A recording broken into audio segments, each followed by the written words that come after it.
ओम नमो भगवते वासुदेवाय। मित्रों, आपके और आपके परिवार पर भगवान नारायण की कृपा सदैव बनी रहे। आषाढ़ पूर्णिमा व्रत की कथा। द्वापर युग में एक समय की बात है। यशोदा जी ने कृष्ण से कहा, हे कृष्ण, तुम सारे संसार के उत्पन्न करता, पोषक तथा उसके संहार करता हो। आज कोई ऐसा व्रत मुझसे कहो जिसके करने से मृत्यु लोक में स्त्रियों को विधवा होने का भय न रहे तथा यह व्रत सभी मनुष्यों की कामनाएं पूर्ण करने वाला हो। श्री कृष्ण कहने लगे, हे माता, तुमने अति सुंदर प्रश्न किया है। मैं तुमसे ऐसे ही व्रत को सविस्तार कहता हूँ। सौभाग्य की प्राप्ति के लिए स्त्रियों को 32 पूर्णमासियों का व्रत करना चाहिए।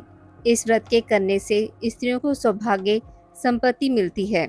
यह व्रत अचल सौभाग्य देने वाला एवं भगवान शिव के प्रति मनुष्य मात्र की भक्ति को बढ़ाने वाला है। यशोदा जी कहने लगी, हे कृष्ण, सर्वप्रथम इस व्रत को मृत्यु लोक में किसने किया था? इसके विषय में विस्तार पूर्वक मुझसे कहो। श्री कृष्ण कहने लगे कि इस भूमंडल पर एक अत्यंत प्रसिद्ध राजा चंद्रहास से पालित अनेक प्रकार के रत्नों से परिपूर्ण कातिका नाम की एक नगरी थी। वहाँ पर धनेश्वर नाम का एक ब्राह्मण रहता था और उसकी स्त्री अति सुशील रूपवती थी। दोनों ही उस नगरी में बड़े प्रेम के साथ रहते थे। घर में धन धान्य आदि की कमी नहीं थी। उनको एक बड़ा दुख था कि उनके कोई संतान नहीं थी।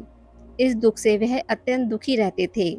एक समय बड़ा तपस्वी योगी उस नगरी में आया।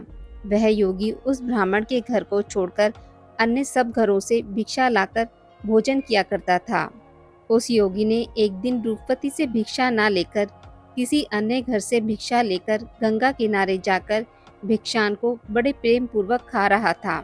धनेश्वर ने योगी का यह सब कार्य किसी प्रकार से देख लिया। अपनी भिक्षा के अनादर से दुखी होकर धनेश्वर योगी से बोला, महात्मन, आप सब घरों से भिक्षा लेते हैं परंतु मेरे घर की भिक्षा कभी नहीं लेते। इसका कारण क्या है? योगी ने कहा कि निसंतान के घर की भीख पतितों के अन्न के तुल्य होती है और जो पतितों का अन्न खाता है वह भी पतित हो जाता है। चूंकि तुम निसंतान हो, अतः पतित हो जाने के भय से मैं तुम्हारे घर की भिक्षा नहीं लेता हूँ। धनेश्वर यह बात सुनकर अपने मन में बहुत दुखी हुआ और हाथ जोड़कर योगी के पैरों में गिर पड़ा तथा अर्थभाव से कहने लगा, हे महाराज, यदि ऐसा है तो आप मुझे पुत्र प्राप्ति का उपाय बताइए। आप सर्वज्ञ हैं, मुझ पर अवश्य ही कृपा कीजिए। धन की मेरे घर में कोई कमी नहीं है, परंतु मैं पुत्र न होने के कारण अत्यंत दुखी हूँ। आप मेरे इस दुख का हरण करें, आप समर्थवान हैं। यह सुनकर योगी कहने लगा, हे ब्राह्मण, तुम माँ चंडी की आराधना करो। घर आकर उसने अपनी स्त्री से सब वृतांत कहा और स्वयं तप के निमित्त वन में चला गया। वन में जाकर उसने माँ चंडी की उपासना की और उपवास किया। माँ चंडी ने 16वें दिन उसको स्वप्न में दर्शन दिया और कहा, हे धनेश्वर, जा, तेरे पुत्र होगा, परंतु वह 16 वर्ष की आयु में ही मृत्यु को प्राप्त हो जाएगा। यदि तुम दोनों स्त्री पुरुष 32 पूर्णमासियों का व्रत विधि पूर्वक करोगे तो वह दीर्घायु होगा। जितनी तुम्हारी सामर्थ्य हो, आटे के दिए बनाकर शिवजी का पूजन करना, परंतु पूर्णमासी को 32 जों जाने चाहिए। प्रातःकाल होने पर इस स्थान के समीप ही तुम्हें एक आम का वृक्ष दिखाई देगा। उस पर चढ़कर एक फल तोड़कर शीघ्र अपने घर चले जाना। अपनी स्त्री से सब वृतांत कहना। ऋतु स्नान के पश्चात वह स्वच्छ होकर श्री शंकर जी का ध्यान करके उस फल को खा लेगी। तब शंकर भगवान की कृपा से उसे गर्भ हो जाएगा। जब वह ब्राह्मण प्रातःकाल उठा तो उसने उस स्थान के पास ही एक आम का वृक्ष देखा जिस पर एक अत्यंत सुंदर आम का फल लगा हुआ था। उस ब्राह्मण ने उस आम के वृक्ष पर चढ़कर उस फल को तोड़ने का प्रयत्न किया, परंतु वृक्ष पर कई बार प्रयत्न करने पर भी वह न चढ़ पाया। तब उस ब्राह्मण को बहुत चिंता हुई और उसने विघ्न विनाशक श्री गणेश जी की वंदना करने लगा। हे दयानिधे, अपने भक्तों के विघ्नों का नाश करके उनके मंगल कार्य को करने वाले, दुष्टों का नाश करने वाले, रिद्धि सिद्धि के देने वाले, आप मुझ पर कृपया करके इतना बल दें कि मैं अपने मनोरथ को पूर्ण कर सकूं। इस प्रकार गणेश जी की प्रार्थना करने पर उनकी कृपा से धनेश्वर वृक्ष पर चढ़ गया और उसने एक अति सुंदर आम का फल देखा। उसने विचार किया कि जो वरदान से फल मिला था वह यह है और कोई फल दिखाई नहीं देता। उस धनेश्वर ब्राह्मण ने जल्दी से उस फल को तोड़कर अपनी स्त्री को लाकर दिया और उसकी स्त्री ने अपने पति के कथा अनुसार उस फल को खा लिया और वह गर्भवती हो गई। देवी जी की असीम कृपा से उसे एक अत्यंत सुंदर पुत्र उत्पन्न हुआ, जिसका नाम उन्होंने देवीदास रखा। माता पिता के हर्ष और शोक के साथ वह बालक शुक्ल पक्ष के चंद्रमा की भांति अपने पिता के घर में बढ़ने लगा। भवानी की कृपा से वह बालक बहुत ही सुंदर, सुशील और विद्या में बहुत ही निपुण हो गया। दुर्गा जी की आज्ञा अनुसार उसकी माता ने 32 पूर्णमासी का व्रत रखना प्रारंभ कर दिया था, जिससे उसका पुत्र बड़ी आयु वाला हो जाए। 16वां वर्ष लगते ही देवीदास के माता पिता को बड़ी चिंता हो गई कि कहीं उनके पुत्र की इस वर्ष मृत्यु न हो जाए। इसलिए उन्होंने अपने मन में विचार किया कि यदि दुर्घटना उनके सामने हो गई तो वह कैसे सहन कर सकेंगे। अस्तु उन्होंने देवीदास के मामा को बुलाया और कहा कि हमारी इच्छा है कि देवीदास 1 वर्ष तक काशी में जाकर विद्या अध्ययन करे और उसको अकेला भी नहीं छोड़ना चाहिए, इसलिए साथ में तुम चले जाओ और 1 वर्ष के पश्चात इसको वापस लौटा लाना। सब प्रबंध करके उसके माता पिता ने काशी जाने के लिए देवीदास को एक घोड़े पर बैठाकर उसके मामा को उसके साथ कर दिया, किंतु यह बात उसके मामा या किसी और से नहीं कही। धनेश्वर ने सप्ततनिक अपने पुत्र की मंगल कामना तथा दीर्घायु के लिए भगवती दुर्गा की आराधना और पूर्णमासियों का व्रत करना आरंभ कर दिया। इस प्रकार बराबर 32 पूर्णमासी का व्रत पूरा किया। कुछ समय पश्चात एक दिन वह दोनों मामा और भांजा मार्ग में रात्रि बिताने के लिए किसी गांव में ठहरे हुए थे। उस दिन उस गांव में एक ब्राह्मण की अत्यंत सुंदरी, सुशील, विदुषी और गुणवती कन्या का विवाह होने वाला था। जिस धर्मशाला के अंदर वर और उसकी बारात ठहरी हुई थी, उसी धर्मशाला में देवीदास और उसके मामा भी ठहरे हुए थे। संयोगवश कन्या को तेल आदि चढ़ाकर मंडप आदि का कृत्य किया गया तो लगन के समय वर को धनुवार्ता हो गया।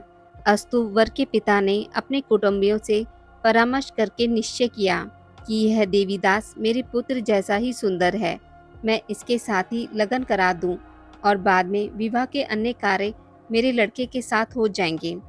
ऐसा सोचकर देवीदास के मामा से जाकर बोला कि तुम थोड़ी देर के लिए अपने भांजे को हमें दे दो, जिससे विवाह के लगन का सब कृत्य सुचारू रूप से हो सके।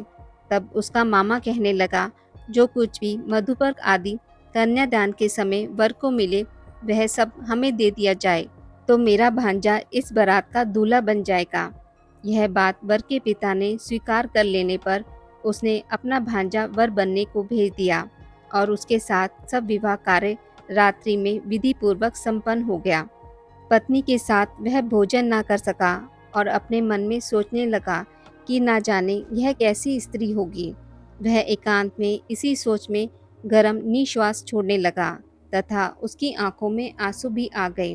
तब वधू ने पूछा कि क्या बात है। तब उसने सब बातें जो वर के पिता और उसके मामा में हुई थी उसको बतला दी। तब कन्या कहने लगी कि यह ब्रह्म विवाह के विपरीत हो कैसे सकता है। देव, ब्राह्मण और अग्नि के सामने मैंने आपको ही अपना पति बनाया है, इसलिए आप ही मेरे पति हैं। मैं आपकी ही पत्नी रहूंगी, किसी अन्य की कदापि नहीं। तब देवीदास ने कहा, ऐसा मत करिए, क्योंकि मेरी आयु बहुत थोड़ी है। मेरे पश्चात आपकी क्या गति होगी, इन बातों को अच्छी तरह विचार लो। परंतु वह दृढ़ विचार वाली थी। बोली कि जो आपकी गति होगी वही मेरी गति होगी। हे स्वामी, आप उठिए और भोजन करिए, आप निश्चय ही भूखे होंगे। इसके बाद देवीदास और उसकी पत्नी दोनों ने भोजन किया तथा शेष रात्रि वह सोते रहे। प्रातःकाल देवीदास ने अपनी पत्नी को 3 नगों से जड़ी हुई एक अंगूठी दी, एक रुमाल दिया और बोला, हे प्रिय, इसे लो और संकेत समझकर स्थिर चित्त हो जाओ। मेरे मरण और जीवन जानने के लिए एक पुष्प वाटिका बना लो। उसमें सुगंधित वाली एक नवमालिका लगा लो। उसको प्रतिदिन जल से सींचा करो और आनंद के साथ खेलो कूदो तथा उत्सव मनाओ। जिस दिन मेरा प्रणांत होगा ये फूल सूख जाएंगे, और जब ये फूल हरे हो जाएं तो जान लेना कि मैं जीवित हूँ। यह बात निश्चय करके समझ लेना, इसमें कोई संशय नहीं है। यह समझकर वह चला गया। प्रातःकाल होते ही वहाँ पर गाजे बाजे बजने लगे, और जिस समय विवाह के कार्य समाप्त करने के लिए वर तथा बाराती मंडप में आए तो कन्या ने वर को भली प्रकार से देखकर अपने पिता से कहा कि यह मेरा पति नहीं है। मेरा पति वही है जिसके साथ रात्रि में मेरा पाणी ग्रहण हुआ था। इसके साथ मेरा विवाह नहीं हुआ है। यदि यह वही है तो बताएं कि मैंने इसको क्या दिया। मधुपर्क और कन्यादान के समय जो मैंने भूषण आदि दिए थे उन्हें दिखाएं, तथा रात्रि में मैंने क्या गुप्त बातें कही थी वह सब सुनाएं। पिता ने उसके कथा अनुसार वर को बुलाया। कन्या की यह सब बातें सुनकर वह कहने लगा कि मैं कुछ नहीं जानता। इसके पश्चात लज्जित होकर वह अपना सा मुंह लेकर चला गया, और सारी बारात भी अपमानित होकर वहां से लौट गई। भगवान श्री कृष्ण बोले, हे माता, इस प्रकार देवीदास काशी विश्वविद्यालय के लिए चला गया। जब कुछ समय बीत गया तो काल से प्रेरित होकर एक सर्प रात्रि के समय उसको डसने के लिए वहां पर आया। उस विषधर के प्रभाव से उसके शयन का स्थल चारों ओर से विष की ज्वाला से विषैला हो गया, परंतु व्रत राजा के प्रभाव से उसको काटने ना पाया, क्योंकि पहले ही उसकी माता ने 32 पूर्णिमा परंतु व्रत राजा के प्रभाव से उसको काटने ना पाया, क्योंकि पहले ही उसकी माता ने 32 पूर्णिमा का व्रत कर रखा था। इसके बाद मध्याह्न के समय स्वयं काल वहां पर आया और उसके शरीर से उसके प्राणों को निकालने का प्रयत्न करने लगा, जिससे वह मूर्छित होकर पृथ्वी पर गिर पड़ा। भगवान की कृपा से उसी समय पार्वती जी के साथ श्री शंकर जी वहां पर आ गए। उसको मूर्छित दशा में देखकर पार्वती जी ने भगवान शंकर से प्रार्थना की कि हे महाराज, इस बालक की माता ने पहले 32 पूर्णिमा का व्रत किया था, जिसके प्रभाव से हे भगवान आप इसको प्राणदान दें। भवानी के कहने पर भक्त वत्सल भगवान श्री शिव जी ने उसको प्राणदान दे दिया। इस व्रत के प्रभाव से काल को भी पीछे हटना पड़ा और देवीदास स्वस्थ होकर बैठ गया। उधर उसकी स्त्री उसके काल की प्रतीक्षा किया करती थी। जब उसने देखा कि उस पुष्प वाटिका में पत्र पुष्प कुछ भी नहीं रहे तो उसको अत्यंत आश्चर्य हुआ, और जब वह वैसे ही हरी भरी हो गई तो वह जान गई कि वह जीवित हो गए हैं।